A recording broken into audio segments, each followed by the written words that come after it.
Michael, hold on. There we go.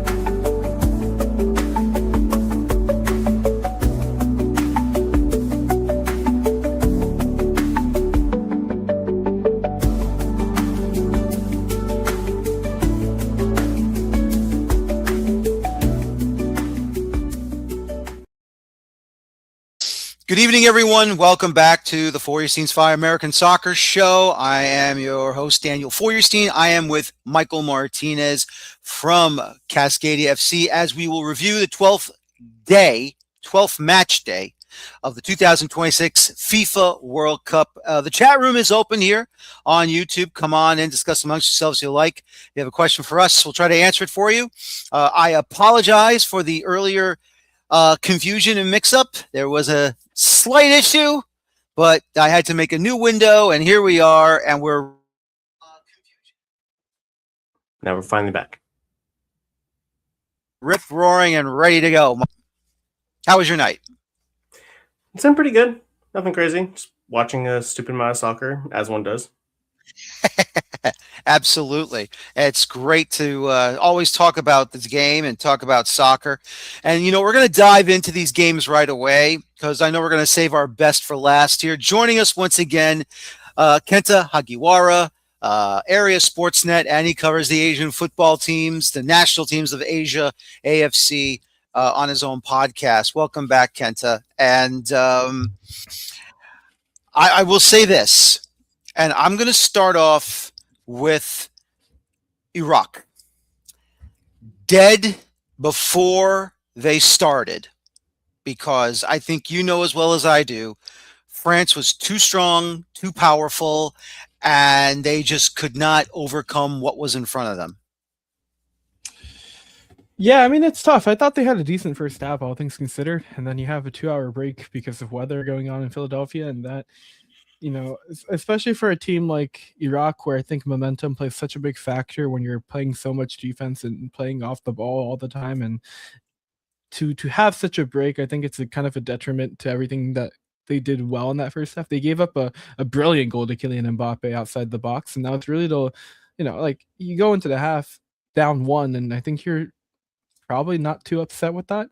But obviously I think that weather delay just takes the life out of it. And you come back from it, concede 2 in roughly 15, and like it's one of those where you'd probably like to have back, but it's, yeah, I mean, I think again, like Iraq coming into this World Cup, from the moment the draw happened, when they were still a potential team at the World Cup through the Interconfederation playoffs, I think they knew this was going to be a tough group to get anything out of. So result aside, you know, it is what it is. Mm-hmm. I have to tell you, though, the second goal they conceded, we've seen these types of goals happen many, many times in the World Cup, even sometimes in a regular season match, a league match, a Champions League match, even a qualification for the World Cup match. And that I'm trying to be as kind as I can, but that brain fart was probably the worst I've ever seen in my life. Yeah, not good. But again, I don't want to be here just like giving excuses for teams as to why they perform poorly, but I feel like that probably doesn't happen if the weather delay doesn't happen. Truthfully, like that, I think that has to play a factor into all of this. So,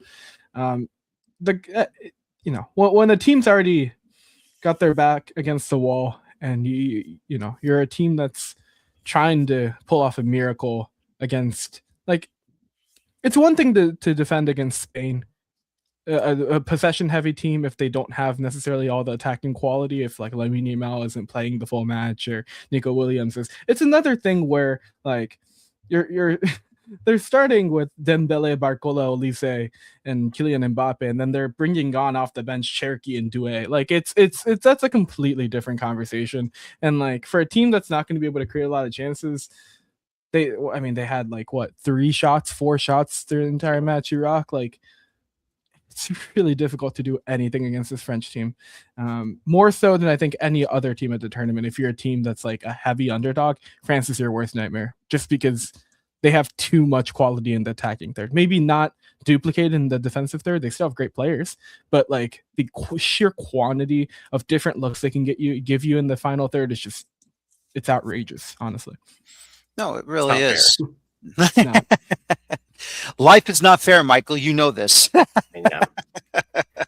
I want to bring up the injury to Ayman Hussein. I feel like before the injury happened, I feel like that's when Iraq was really starting to get kind of build up a little bit of momentum, especially in the first half, like you were saying.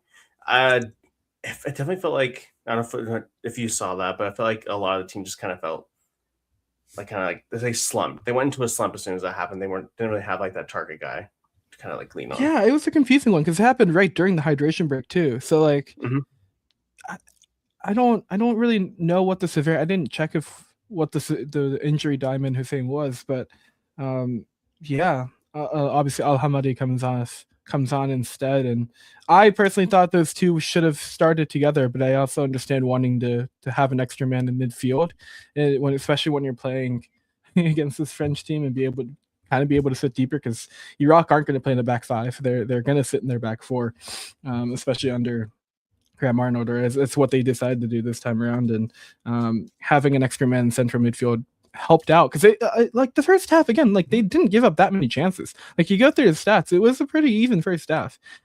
So obviously France are the more clinical of the two teams. Shocker, but it wasn't a bad half. So no, it really wasn't. Again, tale of two halves. I think you have a team that's clearly not super experienced in these big moments. You have a manager in Graham Arnold who's been there, but also hasn't been there with this group, and he's still pretty new with this Iraq team. So it feels like some of that, it probably plays a factor into how disjointed the second half was. But yeah, I don't really know what the severity of Ayman Hussein's injury is. It's hopefully it's nothing too severe, but it felt like, the latter half of the second half, even of that first half, felt much worse for this Iraqi side than the first half of the first half. Mm-hmm. Yeah, I mean, I agree that hydration break, because of the horrible rain, thunderstorms that were around, that was probably the biggest detriment to Iraq in this game. You know who I feel bad for after all that? I feel bad for the goalkeeper for Iraq, Ahmed Basel. Just that he got basically. It's not so much he got tortured by the second goal from Kylian Mbappe. It's just his defender just absolutely, threw him out to dry, basically. Just threw him into no man's land out of nowhere and just put him in a very bad position. I mean, Zaid Faison just really, I don't know what he was thinking. I mean, why can't you just communicate there and tell Basel, the ball is coming, and it's just boom, and it's already over? Yeah, I don't know. I mean, I think it's just the inexperience of this group. Iraq have proven that they can be really competitive in matches and a really tough team to play. Not to continually go back to past tournaments, but you go back to the Asian Cup in 2023, they beat Japan in the group stage of that tournament. Like, obviously it was a really dreadful Japanese side with Zion Suzuki just starting out his national team career and having an abysmal tournament. If you go back to that, he was like the worst goalkeeper at the tournament. Rough, yeah. He was horrifically bad at the Asian Cup in 23.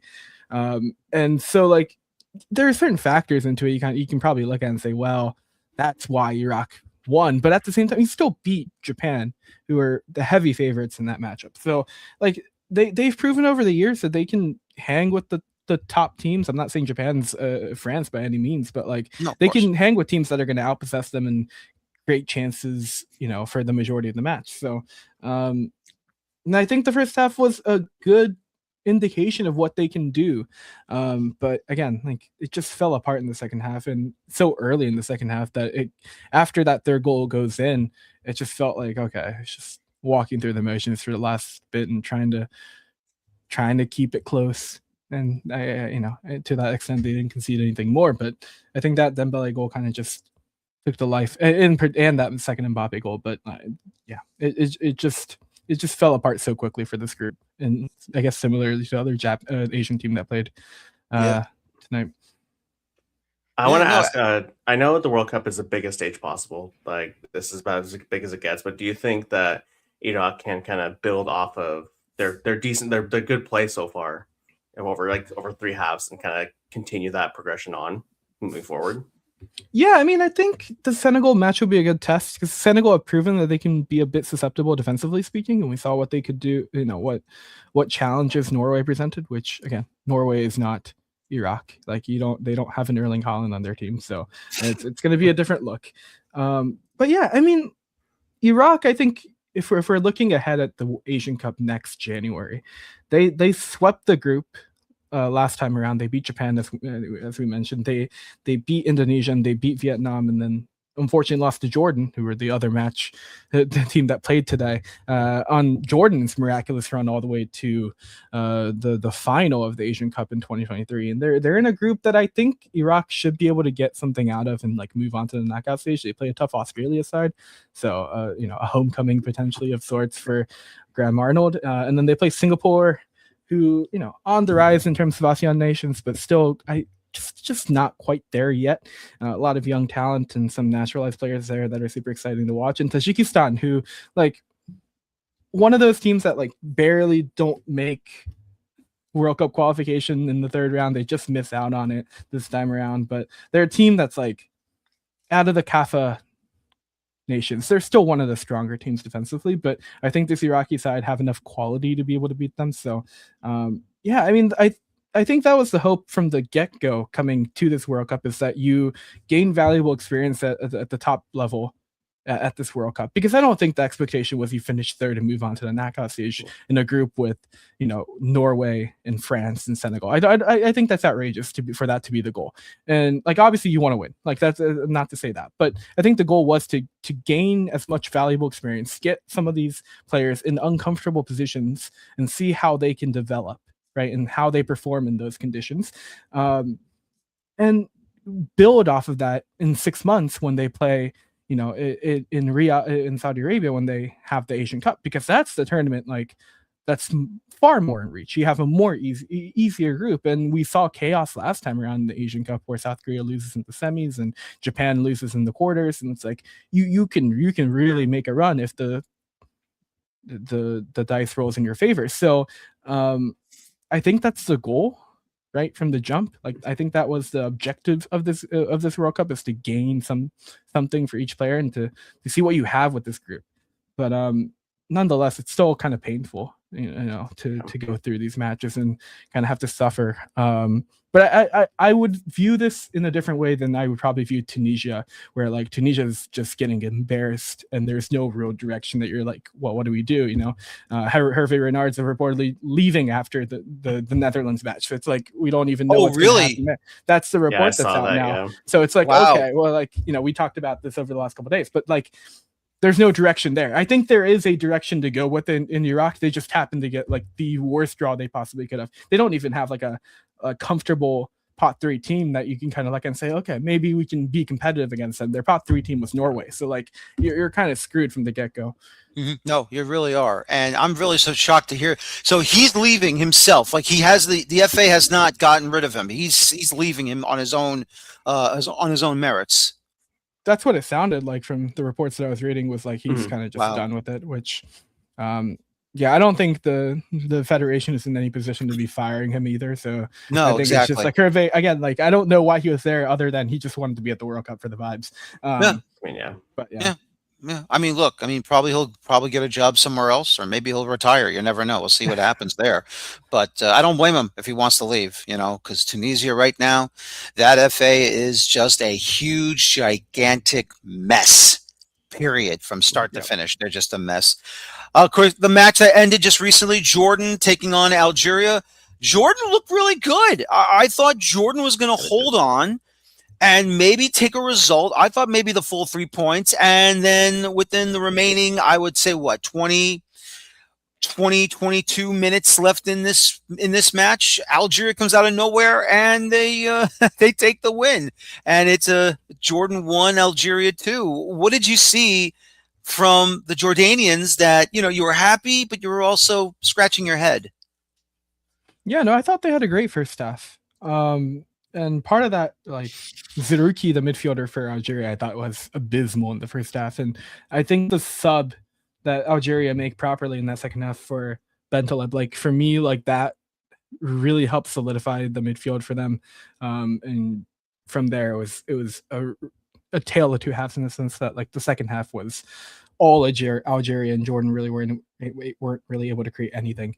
I'll also add that it kind of felt like after the goal went in, Musa Tamari it's not an assist. I know technically we're counting it as assist, but he just strikes the ball and he just misses it completely, and it just happens to roll to his teammate and Rashan, who like also a very interesting type of shot that he took. Yeah, was it a Trivela officially taking it outside the bit? I don't know. Nonetheless, you get the goal, and it kind of felt like the mindset from the moment that ball goes into the back of the net was 1-0 win. We need to try to bunker down, which I don't blame them. But the first 30 minutes, they were playing a pretty even match. Like they were getting plenty of chances going forward. And so I think that's part of the mindset of a debutant, right? Where you're like, the moment you get that goal, you're like, okay, let's bunker down. Let's try to win this match. I feel like Jamal Salami could have probably done better in terms of trying to continue to push his team forward and get something, because from that moment on, it was just defend, and obviously it doesn't work out, especially with like Lucas Zidane has not had a good tournament. Like he struggled in that Argentina match, and that first goal, I don't think he particularly did well on that one. He probably should have saved it. So like you have a goalkeeper that's maybe not in the best form, like you should. There's reason to keep pushing forward. Like you scored the goal, you're creating your chances. Like why not keep pushing? But instead, it just kind of felt like they were sitting back in. Again, another like not great performance from Musa Tamari. Like didn't particularly play great against Austria, and I was calling for more after that first match, and he just again struggles in this match. And you need more from your players that are established talents. Like he's the one that's playing in Europe. You need him to perform better than he has. But yeah, overall, just it felt like they ran out of gas, especially because they were just trying to defend with their life after scoring the opener.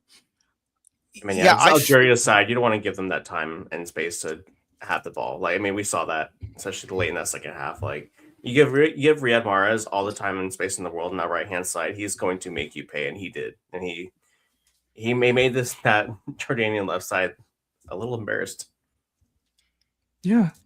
I mean, it's no surprise either. Like, he plays in the like with Al Ahly. Like Jordanians are seeing him playing Champions League football over in Asia. Like this shouldn't be anything new. You're not watching Riyad Mahrez saying, "Oh, he's washed." Like he's still playing well, in Asia. Like that. Don't understand where the mentality of like let's let one of the more like creative players in this group and just have infinite time on the ball and see what he can do. It's a confusing one.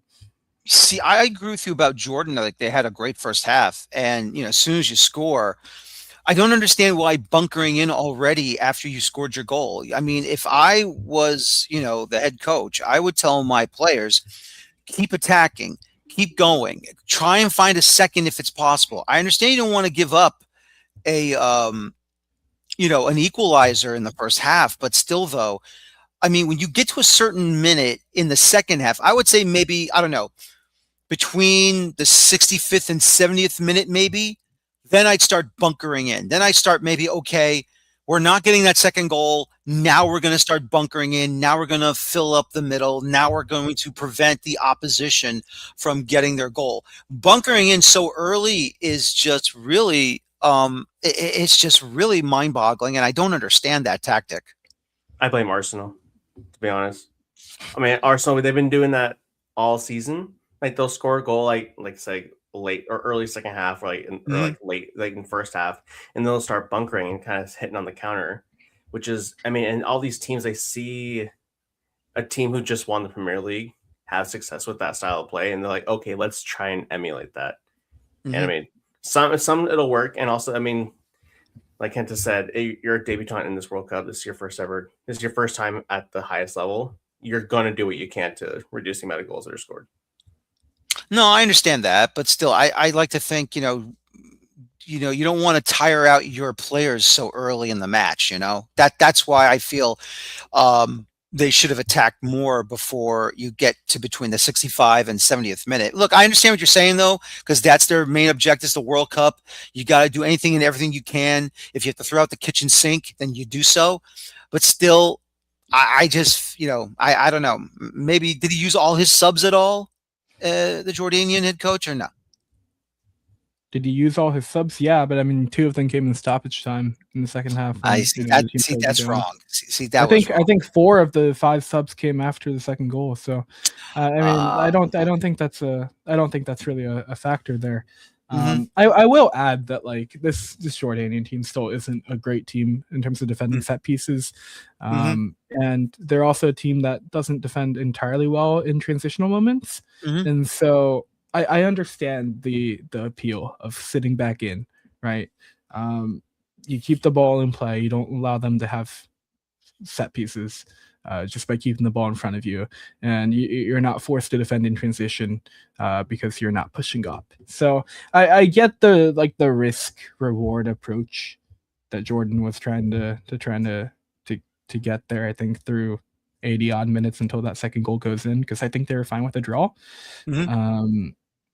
But yeah, it's a bit frustrating, I think, because you were up at halftime, so you'd like to see the team do. You want to see the team do what found them success, not pivot their game plan the moment they found the goal. Yeah, do what got you to the goal. Don't just change that the moment. No, absolutely. Yeah. Well, right now, Kenta, in Group J, Argentina has the full 6 points. They'll go straight to the round of 32. Austria is in second place with 3 points, and at the moment they have a -3 on the differential. They have a 0 differential because they have scored 3 and allowed 3. Algeria right now has 3 points in third, and while Jordan's really dead last and probably eliminated by now, so they can't do anything. Outside of, I know Uzbekistan still has a match to go, and I think they're playing Congo DR next, or is it Portugal they're playing next? Portugal. So if Ronaldo can finally turn around, and maybe Uzbekistan's dead in the water, I don't know. But how do you think, outside of Japan, that the majority of the Asian teams have done in this World Cup? I mean, there's some teams that have done well. I think Australia, they had a really strong match against Turkey, which, I guess Turkey have proven to be massive disappointments. I don't know how seriously you take that, but I think against Paraguay, that'll be a matchup that, I think they'll go in very confident that they can get 3 points and move on to the knockout stage of this tournament. So I kind of like the tournament the Socceroos have had so far. Iran technically haven't lost a match. I know they had 2 draws, and one against Belgium and one against New Zealand. Tail of one that they probably should have won, one they probably should have lost going into it. But I think Iran will hopefully go into that Egypt match confidently, and I think they're a team that can be really competitive. So we'll see what that looks like. And then South Korea, the other team that I think is still in the thick of it, they beat they didn't beat South Africa. They played South Africa. They beat Czechia on the opening match day. And I think they're a team. They're probably favored in that South Africa match. Not to be overly biased. And I know the Mexican fans are big supporters of the South Korean team because of the past that those two nations have over the last couple World Cup cycles. So they'll have the home field advantage of sorts in terms of fans heading into that third match day against South Africa in Monterrey. So I think they're another team that can probably make a move onto the knockouts. But Qatar, I wasn't confident in that national team heading into the World Cup. They're just too defensively not great. We saw it against Canada when they conceded 6. So maybe they can get a result against Bosnia, and if they do get a result against Bosnia and win that match, all of a sudden they're making it into the knockouts because they drew their first match against Switzerland. But I'm not very confident in that. And the same goes for Saudi Arabia, that I've been very critical of from I think day one. Yep. I have no confidence in that national team, and they play a Cape Verde side that I think are like salivating at the thought of playing Saudi Arabia and getting a win to move on to the knockouts, and how important how like significant that would be for their national team. Yeah, I mean, a lot of these national teams, they just don't play a full 90 of good football. Like they have their moments, and they just aren't consistent enough over a 90-minute stretch. So the usual suspects are playing well. I think Japan, have had a pretty good tournament. They had a really good showing against Tunisia. They played really well against the Dutch team. And so I'm curious what that Sweden match will look like, but I'm pretty confident in that group. Heading into that final match day, South Korea, I think, have had a decent tournament. Losing to Mexico on Mexican soil it's nothing to be too upset about, I think. So I'm fairly confident in that group that they'll move on to the knockouts. And I guess the biggest question mark is what Australia will do and what Iran will do. But I mean, that's the same 4 national teams you usually talk about with Asian football, and potentially with this, Uzbekistan thrown in there, the debutants, because they've been a very consistent group over the last couple of years, very defensively sound, and have more than one attacking outlet to kind of rely on. It's not just one striker that they can kind of rely on in those transitional attacks to be able to put the ball in the back of the net. So just purely because of that, I'm a bit more confident in Uzbekistan being able to get something out of these next 2 matches in their group between Portugal and I guess the Congo on the final match. I think that Congo match will be one that if they can manage a draw against Portugal or any sort of result, I think they'll be very confident heading into that third match day that, like, let's get this win, get 4 points, and move on to the knockouts. So, we'll see what Cannavaro has kind of cooked up for that match, because I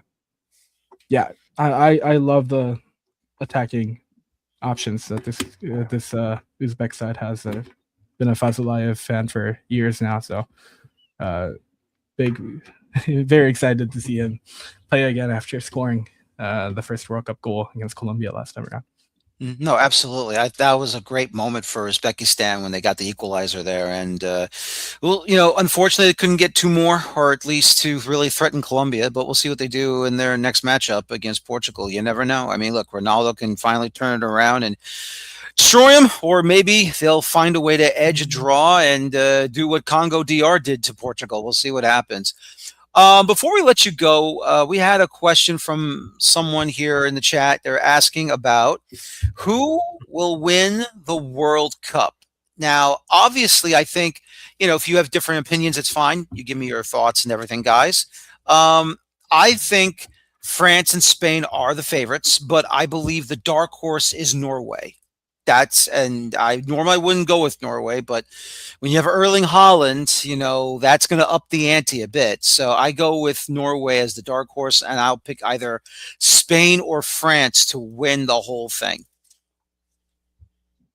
I like Kent to go first.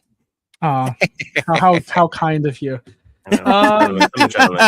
What a nice guy. I like the 2 teams you threw out there. I think I like Argentina a bit more than you've given credit for. It just feels like a lot of those players on that national team prioritize the World Cup over everything in their career. And it paid off last cycle, and I feel like it's one of those things that, like, we talked about the X factor of Haaland, but like the X factor of Messi when he's on form, it's like it's just ridiculous. So it's true. I am one not to bet against Messi for now. I will let him. I'll keep him in that group with France and Spain for now. And my dark horse, that's tough. If Portugal decide to finally bench Cristiano Ronaldo, then I'll add them to my dark horse. I think he just detracts so much from their attack, and it's such a good team from a personal standpoint. Their midfield of Joao Neves and Vitinha and Bruno Fernandes, like, it's ridiculous. And maybe their wingers aren't the greatest, but like I still like Pedro Neto and I still like Rafael Leao. Like, I still like the talents there. It's just Ronaldo. I feel like whenever I watch him, it's just he can only do one thing for you, and even doing the one thing, which is scoring, is just not there. So it's at this point, well, what is he providing? So if they decide to kind of shift gears and decide to start someone else up top and go Color Ramos, I don't know. Even like Joao Felix, like he's had a ridiculous season for Al Nassr, so I'd be fine with having like a false 9 up there and letting the midfield kind of cook. So whatever that looks like, if they decide to go with that, that'll be my dark horse. If not,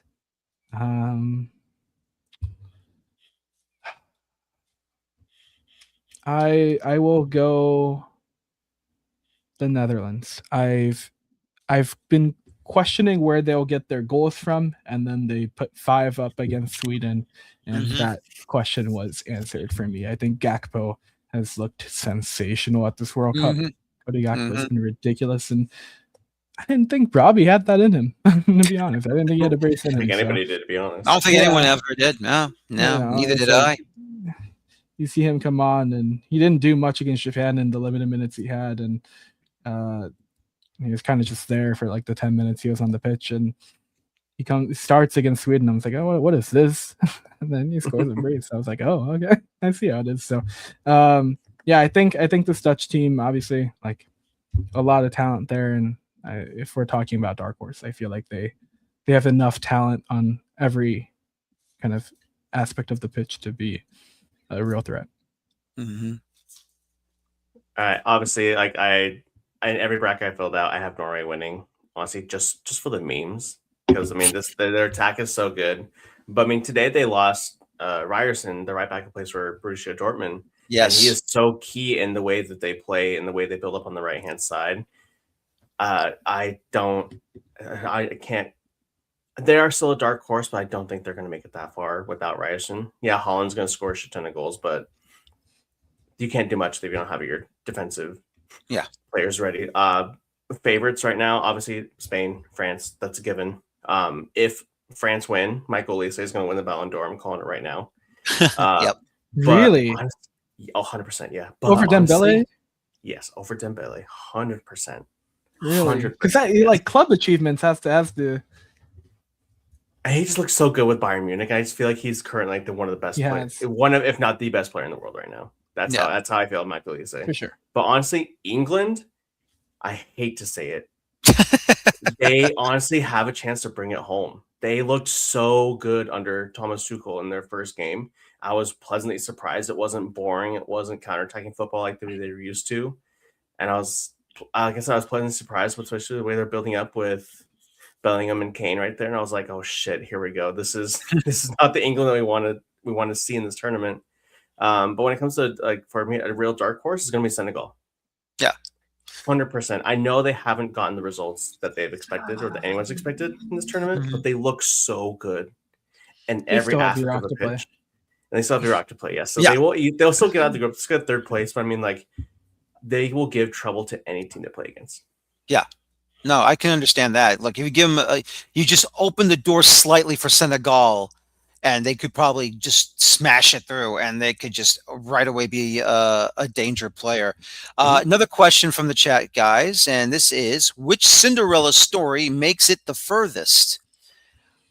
You know, I will say this, and I think there's a couple. There's definitely a couple. And the first one I'll go to is Cabo Verde, because they have those 2 draws. The Spain draw, which was crazy. The 2-2 draw against Uruguay. And let's be fair here, Uruguay allowed them to draw, because if the wall did not separate, that first goal is not going in. If the defender and the keeper for Uruguay does not screw that up, that match is not tied at 2.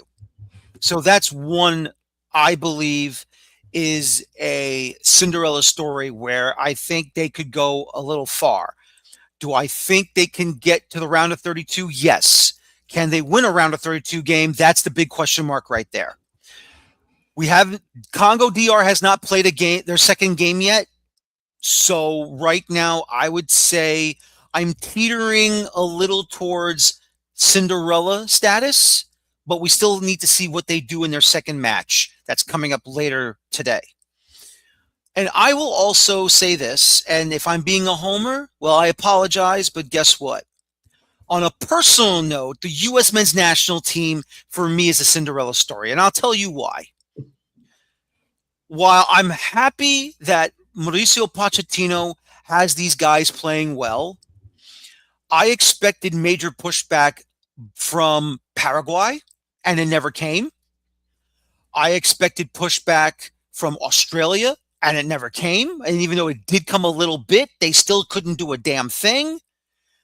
And even though this match against Turkey means basically nothing, hopefully they'll put Pulisic in with the last 20 to 25 minutes of the match, because I don't want him to start. I want him to come off the bench and get that 20, 25 minutes worth, so he gets prepared and ready for whoever they're going to face in the round of 32. But if the U.S. men's national team can make a run and get to the quarterfinals, that for me is gravy, absolute gravy. Now, I don't know who they're going to face. I think we talked about it yesterday, Michael, after Kenta left. I'll throw this in towards you. FOTMOB has them possibly facing Bosnia-Herzegovina in the round of 32. Yep, now it's changed. Yep. Mm-hmm. Yeah, now it's changed. But, for now, that was the thing. And then, of course, the round of 16 would be either New Zealand or Czechia. Now, that's probably has changed as well. But you never know with New Zealand. They could pull up a big result for their third and final match. And then it was the quarterfinal match was against either four teams, either Ghana, Uruguay, Ghana, Uruguay, and who else? Congo DR, and there was one more that I forgot. I'm gonna just take a quick look, but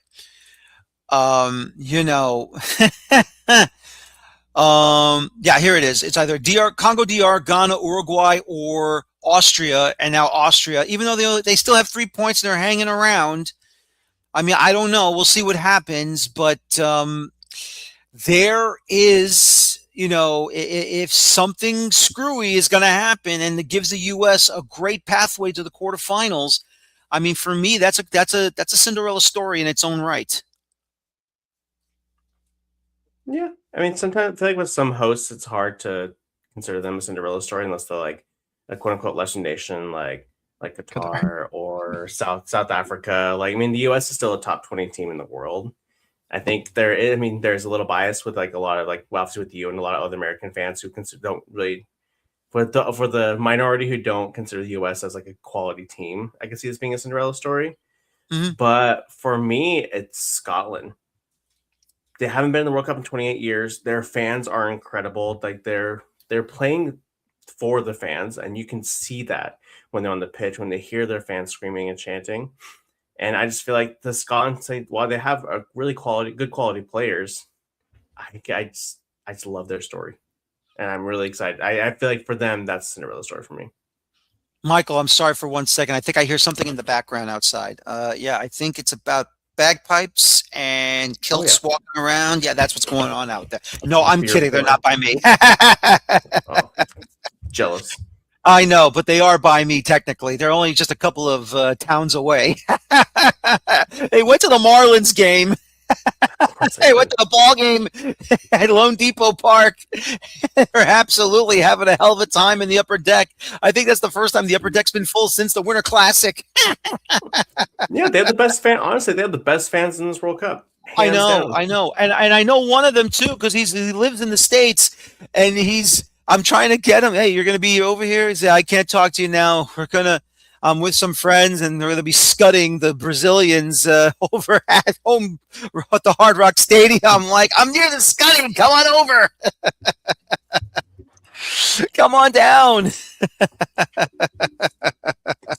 All right, Kenta, what do you got? What's your I Cinderella have two story? teams for you. The Ivory Coast, I think they haven't been at the World Cup for a minute now. Yeah. And I think they're a team that can really cause a lot of teams issues.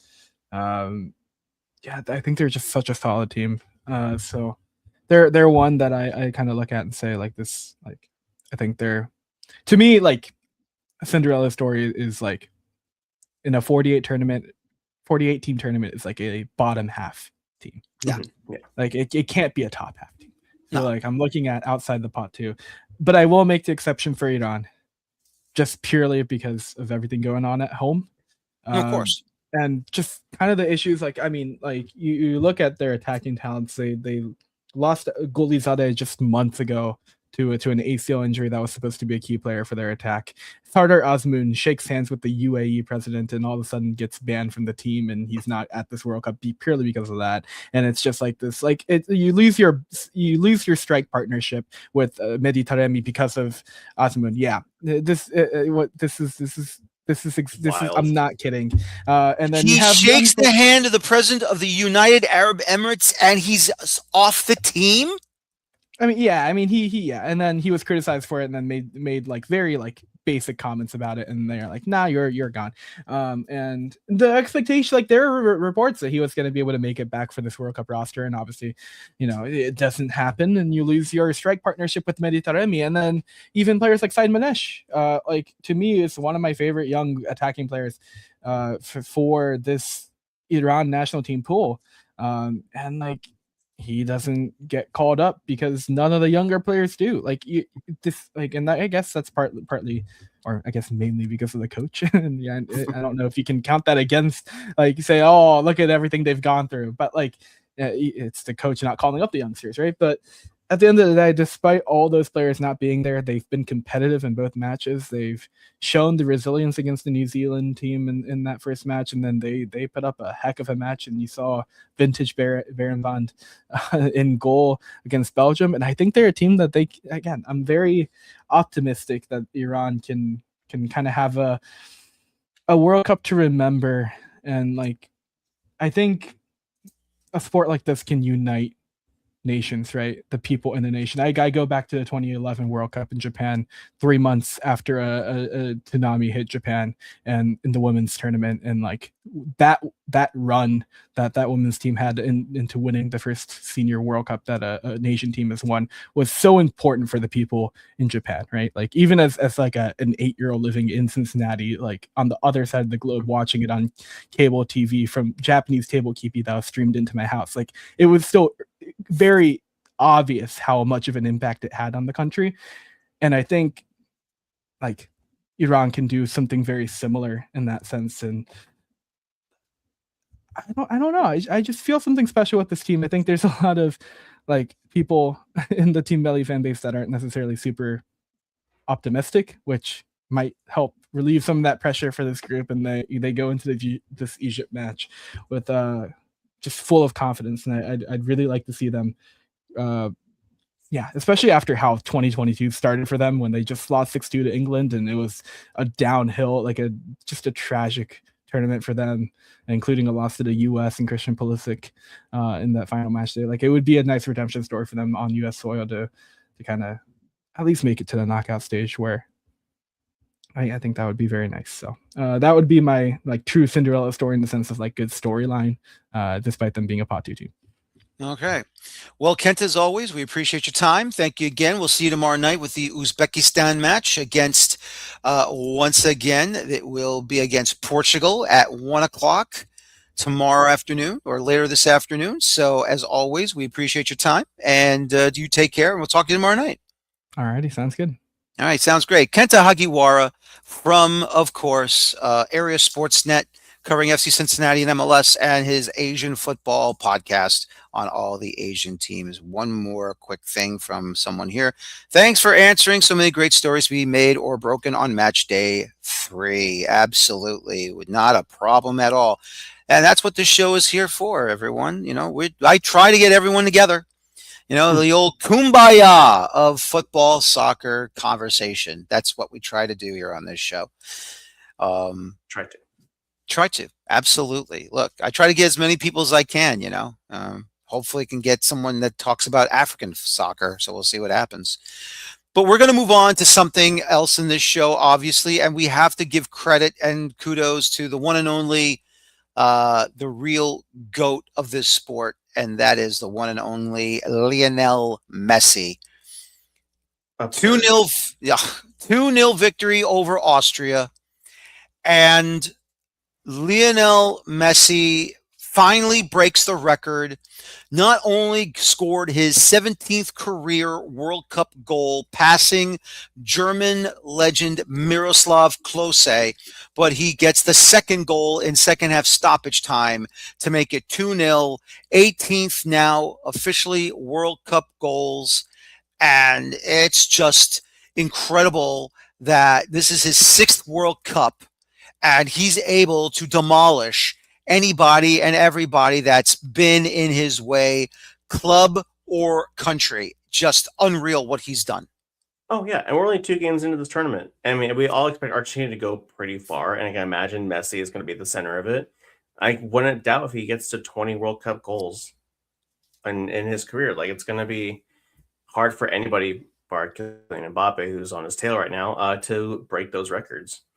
And this team is so central around Messi, and everything is Messi, Messi, Messi. And you can see that the way this team plays. And they not only don't play for their badge, but they play for him, which is kind of wild.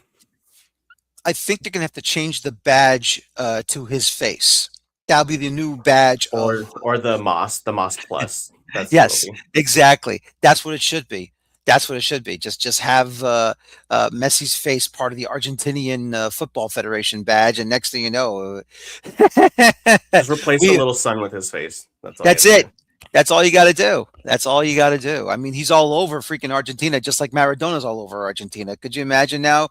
Now, because they've both won the World Cup, you're going to have Maradona on the left. You'll have Messi on the right. They're both holding the little World Cup trophy, and it's like everything is all right in the world. Everything is perfect. Everything's perfect. I do want to bring up though, like this Argentina side. I feel like the last World Cup cycle, they were playing because they knew they wanted to win this for Messi. Like they were playing like they really had to like do this. This is the last time he's ever going to do it. We have to win this. And it feels like they're playing with a lot more freedom this time around. Like, yeah, they know like they want to win again. They want to get the repeat, but it doesn't feel, they don't feel as tense as they did before. Like they're, especially with the midfield of McAllister and Fernandez, I just feel like those two are doing such a fantastic job at cleaning everything up and just distributing everything. You know, I have to say this. I think it's a little bit different now, and I'll tell you why. It's not just that they're playing free with him out there, and they're doing it for themselves, and they're doing it for him. I feel, in my opinion, I feel that Lionel Scaloni, I think he's, since winning the World Cup, I think he's been managing a lot more freer than he probably was during that Qatar World Cup, because the truth is no one expected him to do anything. No one thought of him as the next great head coach to run Argentina. And here he comes out of the blue. He assembles a team. He knows who he has to bring in. He knows he has to have Messi all the time. And I think he needed Messi's trust to believe in him and his tactics. And Messi, they believe in Messi, so Messi will believe in the coach. And I also think the hiccup they had against Saudi Arabia in their first group stage match, I think that was also like a come to realization moment that, okay, we can't screw this up. We just screwed up against Saudi Arabia. We took them lightly. And I'm saying this is what I'm thinking they're saying, the Argentinian players. We took Saudi Arabia lightly. They got the greatest result in the history of their nation against us in a World Cup. But now we got to take it to all the other opponents we got to play against. And they did.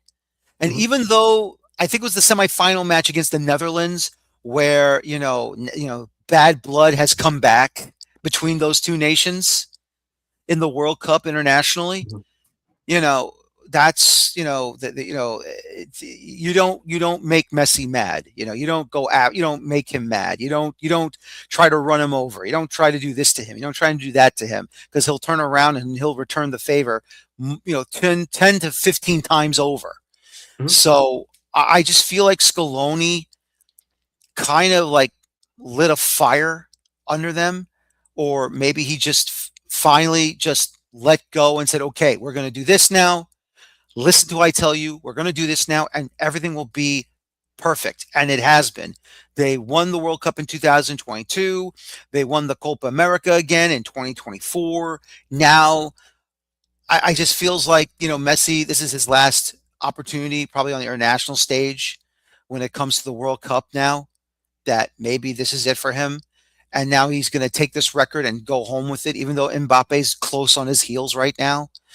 But I just feel like everyone, not just they're playing for Messi, but they're playing for themselves. And the coach is also, he's not nervous anymore. He's not scared anymore. He is telling Argentina, his players, we are doing this and we are going to be free and flowing. And so far, it's been 2 matches and they've been doing a hell of a job.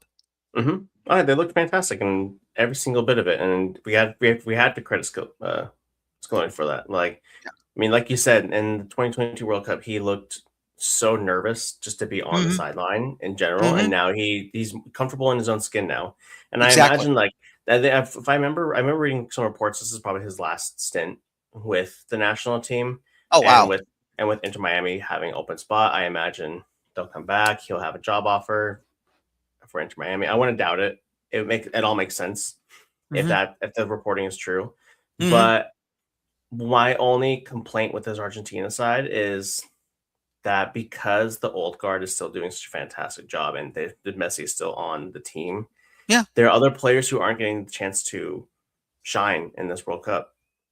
I mean, Alvarez and Nicolas Gonzalez, both at Atletico Madrid, I feel like both of them they are fantastic players, especially Alvarez, who is honestly probably the next best thing that Argentina has produced, and they're not getting given the chance because Messi's Messi. You're not going to bench him for those two players. No, you're not. And Messi wants to be comfortable out there too. Not saying these young kids are not going to make him comfortable, but Messi wants people that are used to him playing the way he plays.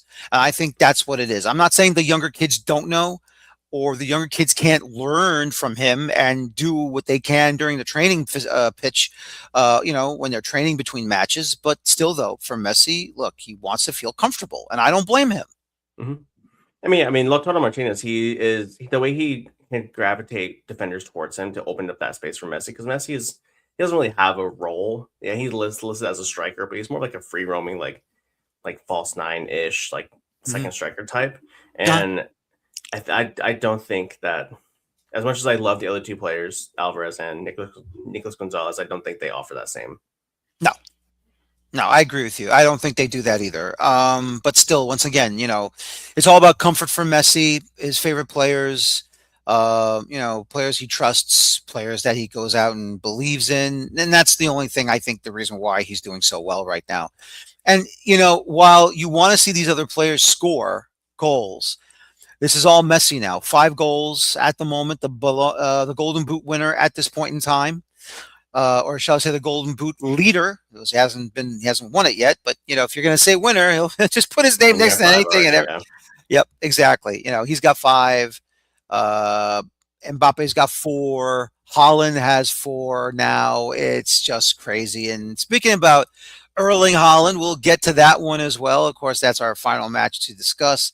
And that is, of course, Norway beating Senegal by a final of 3-2.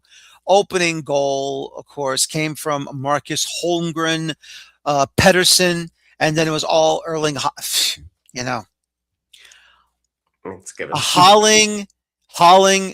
Haaland is now at the level of, how the hell did he do that? He's a freak of nature. He's a freak. Exactly. He's a freak. I mean, look, we knew how good he was. Running without the ball and being in position to put the ball into the net. But that second goal where he missed the ball and he's still standing in that same position, he's like, oh, why did I miss it? But then his teammate has the ball again. He's in perfect position. He crosses the ball in front of Haaland. And all he does is spin, pivot, and just picks up his right leg and just redirects it like it's nothing into the back of the net. And it's like, what the hell did you do? I mean, he does that week in, week out in the Premier League. And I mean, Erling Haaland could have had 4 goals this game with the amount of chances that he had in front of the net, just kind of either botched or just like an awkward touch. I mean, but that pass though from Odegaard for that second Holland goal was insane. The way the build up for that was stupid. Yes. Odegaard gets the ball in the midfield, takes a couple dribbles up, passes it straight through, runs it back up, crosses it back in, and he makes it look so easy. And he does this when he was healthy for Arsenal. He was doing that as well, and I'm glad that he's able to showcase that at the world stage as well. Me too. It's just been crazy, but it's even more crazier because how tall is Holland? Seriously, what, 6'4", 6'5", maybe a little taller than that? 6'4". He's 6'4"? I swear he's 6'7". That's how it looks to me. I don't know, but yeah, I know. It's amazing, like how tall he is and how flexible and mobile he is at the same time is just absolutely, you're gobsmacked. You can't believe what the hell this guy is able to do with the ball at his feet, or when he doesn't have the ball at his feet and he's redirecting it all over the place. It's just weird and it's fabulous at the same time. That's how great it is to watch him convert chances. And, Norway, look, Argentina is also a dark horse too. They could win this thing too. We all know that, but still though, you don't know what's going to happen down the road if they do face one of these teams that are in the quarterfinals. I mean, France will be a massive test for them. Yeah. So this next game, the last game in this group is going to determine how Norway looks going forward in the knockouts.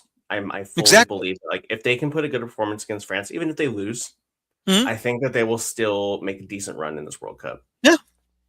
I do, like I said earlier when we were talking about the dark horses and Cinderella stories, whatever else, I'm concerned with how this team is going to be building up without Ryerson.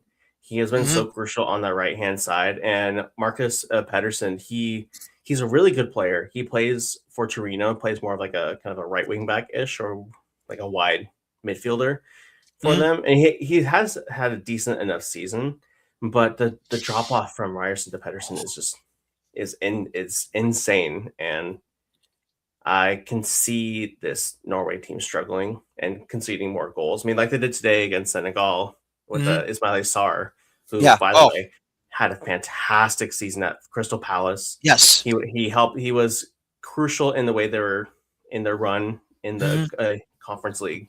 Yep. And he for me, he was my player to watch on the Senegal team. Obviously, Sadio Mane, he's Sadio Mane. Everyone's going to want to watch him. But Ismail Sarr, this is definitely his breakout season.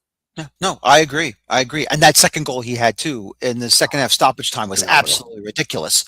I thought he got chopped down and that was going to be a penalty, but somehow he still had the presence of mind to stick out his boot and just chip it past the keeper. Yeah.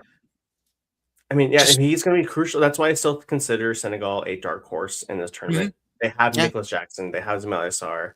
Sadio Mane is still good, still kicking even at 33 years old. Like this team can make a decent run. Yeah, for sure. Absolutely. It's going to be crazy. It's going to be wild. And, there's still plenty of games left to go. And then, of course, after this Tuesday, we get to the simultaneous kickoffs. And that's going to be really, really interesting to watch. And that will be a very, very busy time for all of us, obviously, because we're going to be discussing so many games and so many matches. We're going to go into extra time ourselves. At this point, we have to give ourselves time limits for each of these matches. I know. But don't worry. Kenta will have all the work in front of him. That's for sure. Kenta's going to have to get 5 Dr. Peppers now. 5 Diet Dr. Peppers. Hey, and freaking free. I know. We just can't have him falling asleep after the 4th one, Hey, at least these games are all over by like 10 o'clock or 9 o'clock my time, so midnight. Yeah, I know. Super late, but yes, I know. Like I told you, I'm a vampire. I can handle this. It's not a big deal. I can do this. It's not a problem. I'll be jogging in place, working. You don't know? Sometimes I surprise myself. I don't know how I do it either. Determination. Just determination. So, okay, everyone, let us go ahead and check out the matches for tomorrow. On Tuesday, June 23rd, this is the last of the single-day matches in Groups K and L at 1 o'clock Eastern, 10 a.m. Pacific. Portugal will be taking on Uzbekistan at NGR Stadium in Houston, Texas. Fox and on Telemundo. 4 o'clock Eastern, 1 o'clock Pacific. England will be taking on Ghana at Foxborough Stadium in Foxborough, Massachusetts, also on Fox and on Telemundo. 7 o'clock Eastern, 4 o'clock Pacific. Panama will be taking on Croatia at BMO Field in Toronto, Ontario. Also on Fox, excuse me, and on Telemundo. And finally, at 10 Eastern, 7 Pacific, Colombia will be taking on Congo DR. That will be in Mexico at the Estadio Akron in Guadalajara, Mexico. That will be seen on Fox Sports 1 and on Telemundo. All matches are streamed English, Fox 1, Spanish, NBC's Peacock. So there you have it, ladies and gentlemen. Those are your matches for the remainder of the second games of the group stage of the FIFA World Cup. And then on Wednesday, we get to the simultaneous kickoffs, and that will be murder. Yeah, it will be. It's going to be Wednesday, Thursday, and Friday are going to be brutal, but and Saturday too, probably. Oh, and Saturday, Jesus, yeah, that's right. Yeah, so next 5 days is going to be rough. But it's going to be very, very. Let me just make sure. Let's count the days, shall we? Let's count the days to see what we will have for those wonderful matches. That'll be the simultaneous kickoffs, and don't forget, ladies and gentlemen, it will be about 3 groups. 2, 4, 6 matches a day. So it will be 8 matches actually. 1, 2. Oh, hold it. 1, 2, 3, 4, 6, 5, right? 6. Yep, 6. So 6 a day. So it'll be Wednesday, June 24th, Thursday, June 25th, Friday, June 26th, and Saturday, June 27th. And then we go straight to the round of 32. And on Sunday, June 28th, it will only be 1 match. That's so nice. 1 match and 1 match only, and then we'll get to 3. Days, yeah. 3. That'd be nice, yeah. And 3, and then 3. 2 more, 2. That goes to the round. Then it'll go to the round of 16. On I have 2 days the from there. 4th of July. On the 4th of July, we'll have the round of 16. We are so screwed. No. We'll be fine. We'll be fine. I know we will. I know. So for everyone, just want to make sure what's going on Wednesday, June 24th. For the host nations, Canada will play at 3 o'clock against Switzerland, Eastern, noon Pacific, over at BC Place. And Mexico will be playing at 9 Eastern, 6 Pacific at the Estadio Azteca at 9 o'clock in Group A. And of course, the U.S. will be playing at night on Thursday, June 25th. That'll be at 10 o'clock Eastern, 7 o'clock Pacific at SoFi Stadium in Inglewood, California, also known as Los Angeles Stadium. And of course, have your TV set for Fox. Have your Fox One on your computers or on your apps on your phones for the other ones at the same time, and you can just keep an eye on it. You can do, eyeball tennis. Go here, go there, go here, go there, go here, go there. See, I have my TV here. I've got my computer right here. So hey, I'm good to go. You'll be set. I'll be set. Now I don't know how your setup is. You've got laundry all over the wall. You know. I know. Wait, is that the 94 World Cup replica from Adidas behind you? No. No? The behind the blue one. Oh, no, that's the sleeve? Never mind. No, not that one. Next to the pink one. No, it's the Sounders one. No, okay. The white I don't have any U.S. gear. God no. No? Why not? No, absolutely not. Absolutely okay. Not. Oh, it's all right. It's okay. It's all right. You'll be talking U.S. anyway. No, I know. No, I know. But other than that, which matches tomorrow are you interested in, Michael? The England-Ghana game. Me too. Ghana, I think they looked fairly decent in the opening match, and I feel like they can really surprise England. Or honestly, that they in the third game will be really interesting to see if they can Yes. get out of that one. Yeah. England, like I said earlier, I consider them a favorite as much as it pains me to admit. Like I know. they look I know. really good. They looked really good, especially I Harry know. Kane. Like he is having the time of his life right now. And if he can continue his goal scoring form, then this team is going to go far. You know, here's the thing, and I'm not saying it's going to happen because we don't know what's going to happen. We don't know the trajectory, how the brackets will fill when we get to the round of 32. But I will say this. I don't know if the U.S. will ever face England, but, they've never faced England in a knockout game. And I think that is the big worry for our guys. I'm not saying they're not going to do it if they do face them in the knockouts, because right now they are 1 win, 2 draws, but 0 losses in 3 World Cup group stage games. 1950, we all know what happened there. 2010 in South Africa, 1-1 draw. 2022, the 0-0 draw where the U.S. should have at least scored 3 goals against the English. They should have won that game, but they got the draw. And the unbeaten streak continues. But if they ever do face England right now, they're going to give it a go, but I will be very nervous about that particular match. Unfortunately, they would have faced each other on the 4th of July, which would have been incredible in Philadelphia. But I know.